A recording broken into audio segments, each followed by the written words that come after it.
नमस्कार दोस्तों। आपने महसूस किया होगा कि जो लोग अच्छे कर्म करते हैं वो परेशान रहते हैं, वहीं जो बुरे कर्म करते हैं वो खुशी से रह रहे होते हैं। एक व्यक्ति जो किसी के साथ बुरा नहीं करता, जानबूझकर किसी को दुख नहीं पहुंचाता, जरूरत पड़ने पर लोगों की मदद करता है, अपनी सामर्थ्य अनुसार गरीबों को दान देता है, भगवान में विश्वास भी रखता है, पूरी श्रद्धा से पूजा पाठ इत्यादि भी करता है। लेकिन जब ऐसे व्यक्ति के साथ कोई अनहोनी, बड़ी दुर्घटना, अन्याय या कुछ गलत होता है तो लोगों के मन में सिर्फ एक ही प्रश्न उठता है कि अच्छे लोगों के साथ ही बुरा क्यों होता है। तो आज हम इस प्रश्न का उत्तर जानने की कोशिश करेंगे गौतम बुद्ध के जीवन से जुड़ी इस कहानी के माध्यम से। गौतम बुद्ध के समय में उनका एक अनुयायी हुआ करता जिसका नाम था विश्वनाथ। विश्वनाथ एक दयालु और धार्मिक व्यक्ति था। वह लोगों की मदद करता, गरीबों को दान देता, किसी के साथ अन्याय नहीं करता और बुद्ध द्वारा बताए गए पंचशीलों का पालन करता, अर्थात हत्या नहीं करना, चोरी नहीं करना, यह व्यभिचार नहीं करना, झूठ नहीं बोलना और नशा नहीं करना। इसके साथ ही वह बुद्ध द्वारा बताए गए ध्यान और साधना का अभ्यास भी करता। वह हर पूर्णिमा और अमावस्या को बौद्ध आश्रम में होने वाले सत्संग में हिस्सा लेता और पूरी रात बुद्ध के प्रवचन सुनता। ऐसे ही एक बार वो बौद्ध आश्रम में बुद्ध के प्रवचन सुनने के लिए रात को रुका हुआ था। रात को बुद्ध के प्रवचन सुनने के बाद सवेरे जब प्रवचन समाप्त हुए तो आश्रम से निकलकर वह पास के ही तालाब में नहाने के लिए चला गया। उसी रात उस गांव में कुछ चोर एक घर में चोरी करने के लिए घुसे हुए थे। जब वो चोर चोरी करके भाग रहे थे तो उनमें से गलती से एक चोर का पैर बर्तन से टकरा गया और बर्तनों की आवाज से घर के लोग जाग गए। चारों तरफ हल्ला मच गया कि गांव में चोर घुस गए हैं। मोहल्ले के लोगों ने चोरों का पीछा करना शुरू कर दिया। कुछ देर तक तो चोर गहने और जेवरात की पोटली लेकर भागते रहे, लेकिन जब उन्हें महसूस हो गया कि अब बचना संभव नहीं है, पकड़े जाएंगे, तो तालाब के पास से जाते हुए चोरों ने सारे गहने जेवरात विश्वनाथ के कपड़ों के पास फेंक दिए और वहां से भाग गए। जब लोग वहां पहुंचे तो उन्होंने देखा कि चोरी का सारा सामान तो इस व्यक्ति के कपड़ों के पास पड़ा हुआ है।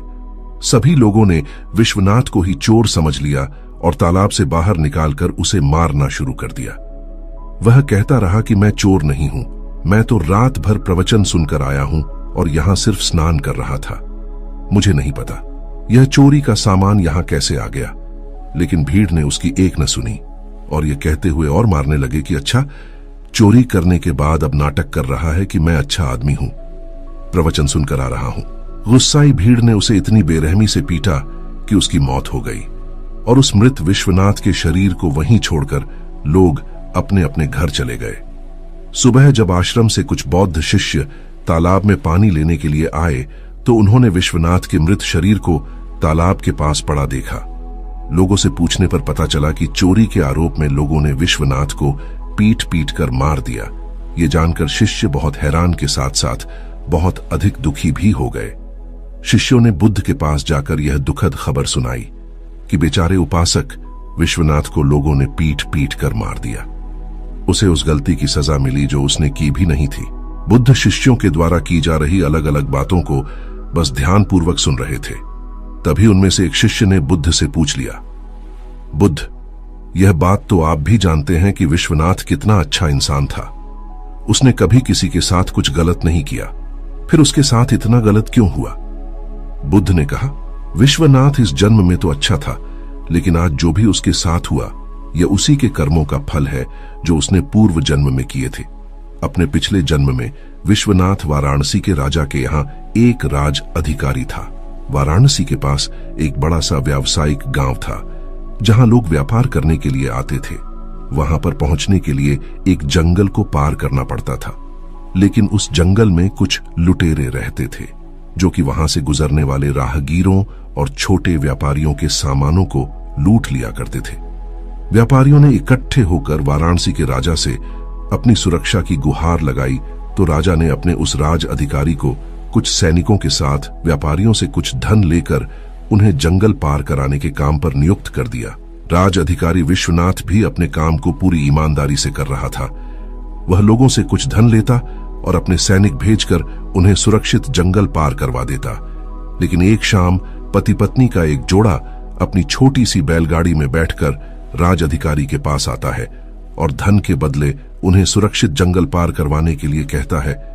लेकिन राज अधिकारी यह कहते हुए उन्हें मना कर देता है कि अभी जल्दी ही रात होने वाली है, इसीलिए वह उनकी और अपने सैनिकों की जान खतरे में नहीं डाल सकता। उन्हें जंगल पार करने के लिए सुबह तक का इंतजार करना पड़ेगा। वह पति पत्नी बहुत आग्रह करते रहे कि अभी रात होने में बहुत समय है, वह उन्हें जंगल पार करा दे, लेकिन राज अधिकारी नहीं मानता और सलाह भी देता है कि वो रात भर यही रुके, उनके रहने और खाने की व्यवस्था वह खुद करवाएगा। पति पत्नी को मजबूरन उस राज अधिकारी की बात माननी पड़ती है। असल में उस राहगीर की पत्नी बहुत सुंदर थी, जिसे देखकर राज अधिकारी विश्वनाथ उस पर मोहित हो गया था। उस पर काम वासना हावी हो जाती है, और जिस व्यक्ति पर काम वासना हावी हो जाती है तो उसे सही गलत कुछ समझ नहीं आता। वह आसक्ति की आग में जलकर अंधा हो जाता है, और यही उस राज अधिकारी के साथ भी हुआ। उसने उन दोनों पति पत्नी के रहने और खाने की व्यवस्था तो कर दी, लेकिन साथ ही वह उसकी पत्नी को पाने की तरकीबें सोचने लगा। उसे एक तरीका समझ आया। उसके पास एक बड़ा सा हीरा था। उसने उस हीरे को रात में चुपके से उस आदमी की बैलगाड़ी के सामान में छुपा दिया, और सुबह होते ही हल्ला मचा दिया कि उसका कीमती हीरा किसी ने चोरी कर लिया है। उसने अपने सैनिकों को आदेश दिया कि हर एक व्यक्ति के सामान की तलाशी लेने के बाद ही उसे आगे जाने दिया जाए।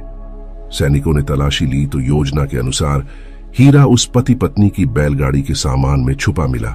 राज अधिकारी उस व्यक्ति को सभी के सामने यह कहते हुए पीटने लगा कि मैंने तेरे रहने और खाने की व्यवस्था की और तूने मेरे साथ ही गद्दारी की। उसके साथ उसके सैनिक भी उस आदमी को पीटने लगे, और पीटते पीटते उस व्यक्ति की मौत हो गई। बाद में राज अधिकारी ने अपने रुतबे और दौलत के दम पर उस स्त्री को अपनी पत्नी बना लिया, क्योंकि पिछले जन्म में विश्वनाथ ने सिर्फ उस स्त्री को प्राप्त करने के लिए उसके पति पर झूठा आरोप लगाकर बेवजह उसकी निर्मम हत्या कर दी थी।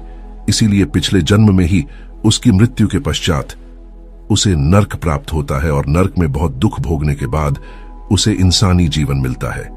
लेकिन इस जीवन में भी उसके पिछले कर्म उसका पीछा नहीं छोड़ते, और उसके साथ ही वैसा ही होता है जैसा उसने उस स्त्री के पति के साथ किया था। विश्वनाथ को उस चोरी की सजा मिलती है जो उसने की भी नहीं थी।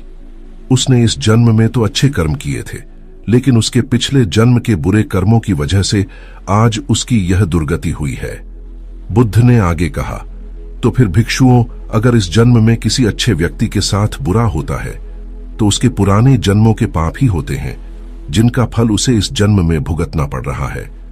इसलिए मैं तुमसे कहता हूं कि अपने आज के कर्मों को सुधारो, ताकि तुम्हारे आने वाले जन्म भी सुधर जाए। बुरे कर्मों का फल हमें न सिर्फ इस जन्म में भोगना पड़ता है, बल्कि अगले जन्म में भी ये कर्म हमारा पीछा नहीं छोड़ते। आज हम अपने स्वार्थ में आकर किसी और के साथ बुरा कर रहे हैं।